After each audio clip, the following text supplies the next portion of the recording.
Przedostatni dzionek na Malcie. Zaczynam od wycieczki do Valletty solo. Samotna wycieczka dzisiaj.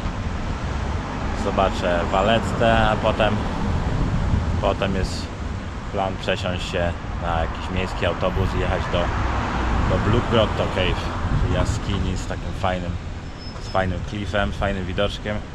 Zobaczymy, czy coś będzie widać. Teraz czekamy na autobus numer 14.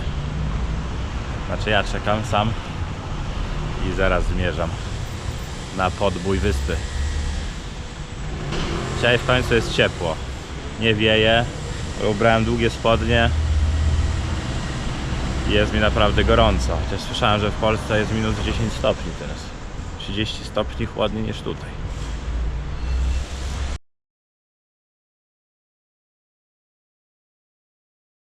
No i właśnie dotarłem do przepełnionej zabytkami stolicy Malty, La Valletta. Tak wygląda zabytkowe, barokowe wnętrze stolicy. Tutaj porasta taka wysoka choinka, mam jakieś kolumny, zabytkowe balkony. Mówią, że Valletta to jedno wielkie muzeum pod gołym niebem. Podobno znajduje się tutaj ponad 300 różnych zabytków klasy zerowej, wpisane na listę światowego dziedzictwa UNESCO. Ja tutaj sobie zrobię taki krótki spacerek, potem jadę na południe wyspy i wrócę, jeszcze popowiadam coś więcej. Na razie takie krótkie zbliżenie. No i dzisiaj mamy naprawdę ciepło, 21 stopni jest. Taka wzmianka, że po prostu Valletta, czyli obecna stolica Malty, została założona pod koniec XVI wieku, mniej więcej tak w połowie, przez zakon Joanitów, którzy tutaj zostali przeniesieni z wyspy Rodos.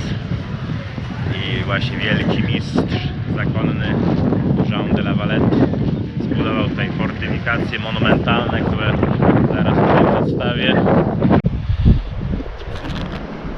Także kiedy Jean de la Valette założył piękną stolicę Vallettę, została ona ufortyfikowana dookoła, aby móc bronić się przed Turkami.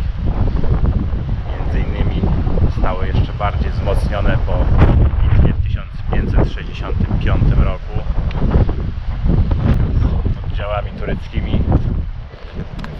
Dzisiaj Valletta, cała Malta jest bardzo katolickim krajem. Ponad 90% mieszkańców deklaruje się jako katolicy. Podobno jest to kraj prawie tak silnie katolicki jak Watykan. Tutaj ta wielka budowla, jaką widzimy z tymi pokaźnymi okiennicami, to zajazd kastylijski, czyli jeden z 8 tutaj takich pałaców, w którym zamieszkiwali rycerze zakonni. Głównie akurat w tym przypadku pochodzili oni z Kastylii, z Leon i z Portugalii, czyli terenów dzisiejszej Hiszpanii, a także z Portugalii. Pokaźny budyneczek, na szczycie mówiła flaga Malty, choineczka świąteczna.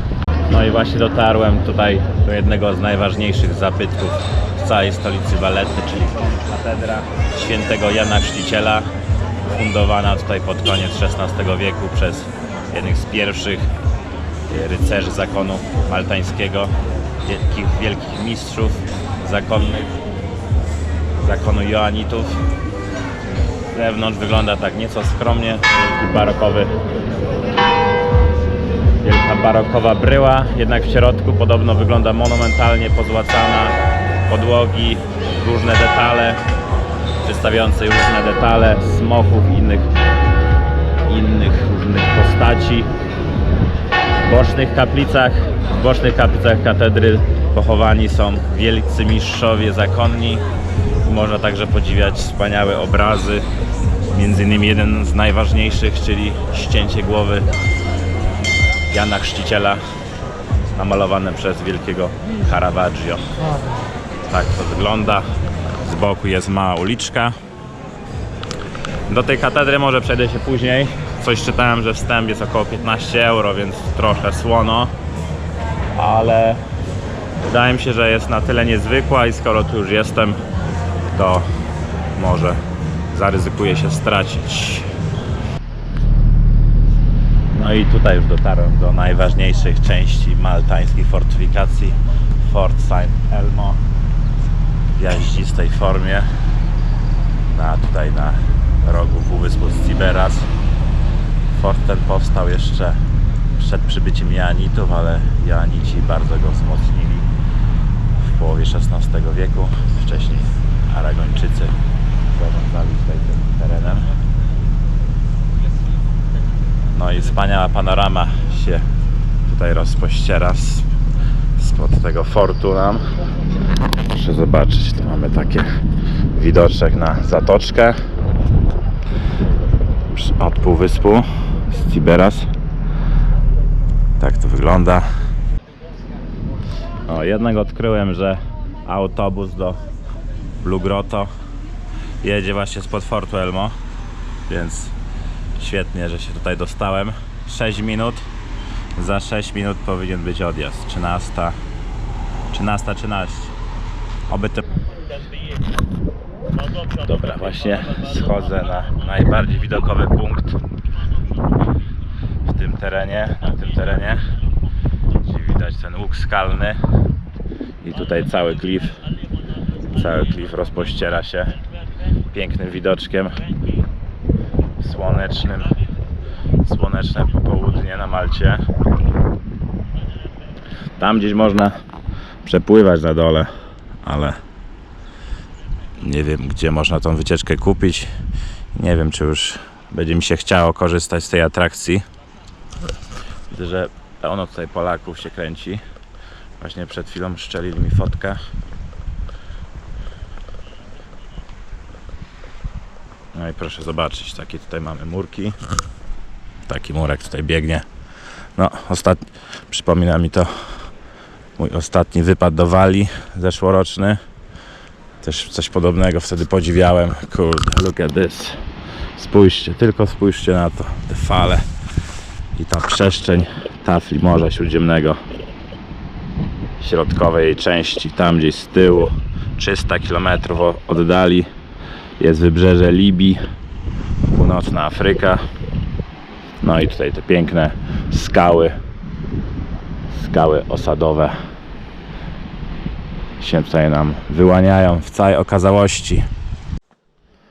O, tutaj mam tickets, kasę.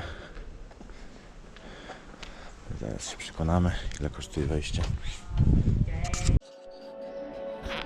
10 euro kosztował mnie wstęp. Zaraz się przekonamy, czy warto.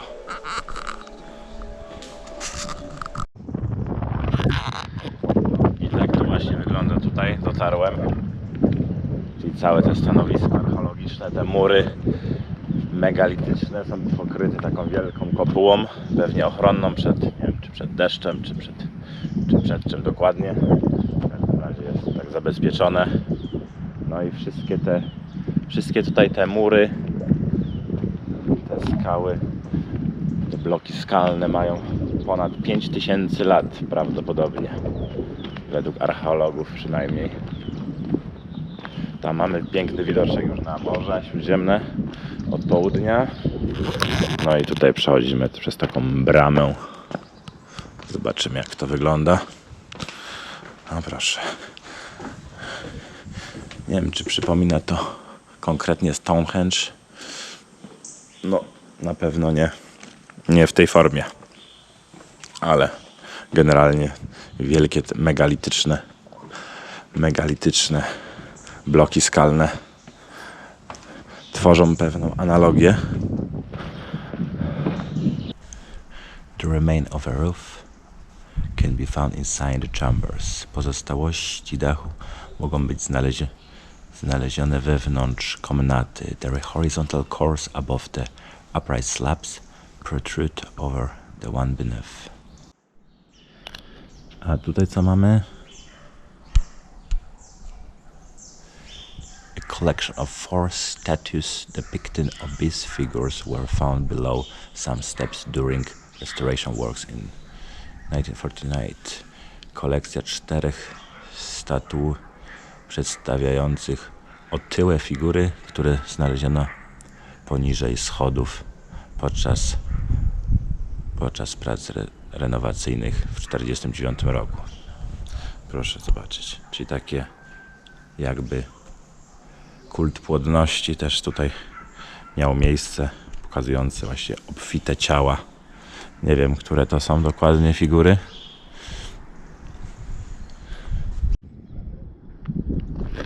No i dobra, opuszczamy jedną świątynię i kierujemy się teraz do drugiej, na dół, bliżej wybrzeża.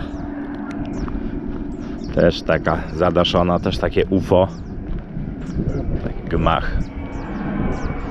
Co chwilę takie samoloty lecą. W sumie poza dźwiękiem ptaków i samolotów nie słyszę tu nic. Tak samo nikogo nie ma. Tam jacyś ludzie się w końcu pojawili. Pierwsi turyści na trasie prehistorycznych śladów. Tam w końcu jacyś ludzie się pojawili. Pierwsi tutaj przybysze na trasie prehistorycznych śladów. Tutaj znowu kaktusy. Nie wiem, dlaczego nikt nie chce zwiedzać tego. Być może jest tych świątyń tutaj na tyle dużo, że po prostu ci turyści są jakoś rozłożeni pomiędzy tymi innymi, a ta akurat nie jest aż na tyle popularna. Nie wiem. Albo po prostu wolą imprezować w kurortach albo zwiedzać stolicę. No i tutaj dotarłem do jakiejś kolejnej świątyni, albo mini świątyni. W sumie to nie wiem, co to jest. Zaraz się okaże. Gdzie my jesteśmy. Są drzwi. Drzwi już nie z okresu starożytnego, a raczej. O, proszę, co my tu mamy wpisanego. These were originally parts of the train rails of the railway system. Aha. Czyli pierwotnie była to część kolei, dworca kolejowego, który istniał na Malcie pomiędzy 1883 a 1931. Pokrywał on drogę pomiędzy Metarfą a Vallettą, przechodząc przez Hatard, Brigista, Santa Venera. Okej. Czyli wychodzi, że to jest część dawnego tunelu. Czyli nie jest to starożytny zabytek.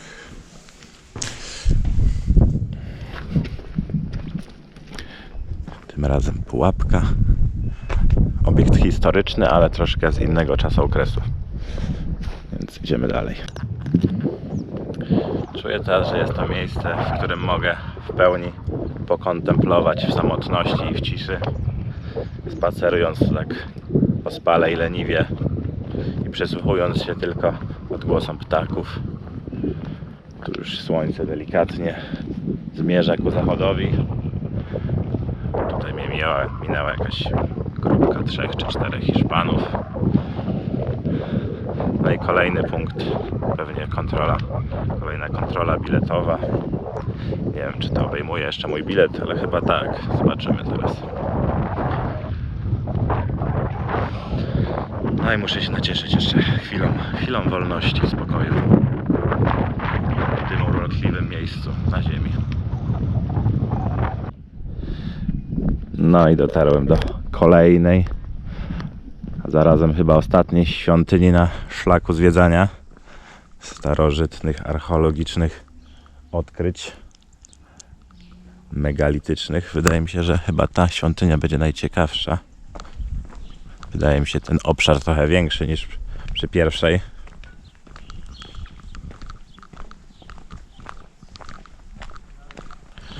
Niż przy Hagarkim.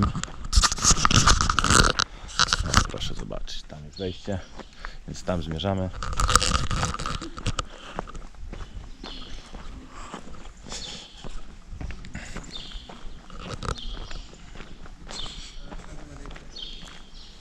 Co my tu mamy?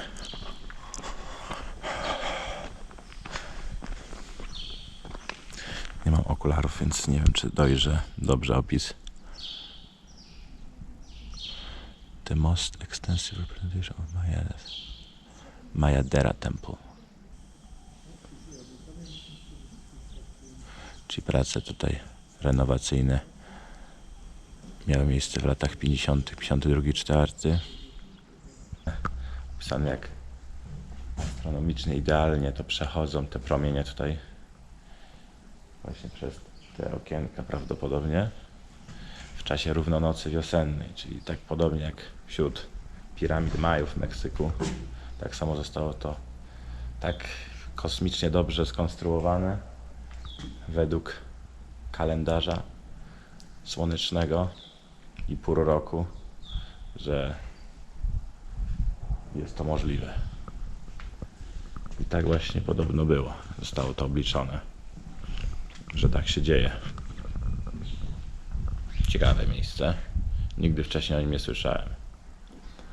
Nie jest prawdopodobnie tak popularny jak Stonehenge w Anglii, ale to też dodaje uroku. Przynajmniej nie jest aż tak oblegany. Jest tu cisza i spokój dookoła.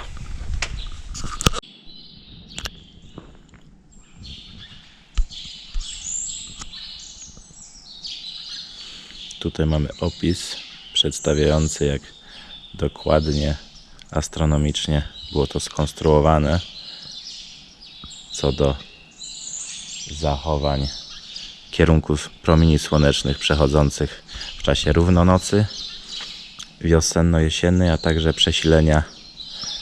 przesilenia grudniowego i letniego 21 czerwca. Pokazuje, jak idealnie właśnie przechodziło w czasie właśnie przesilenia, w czasie przesilenia zimowego i letniego. Delikatnie światło przechodziło, wąskie snopki światła przechodziły tylko przez tutaj boki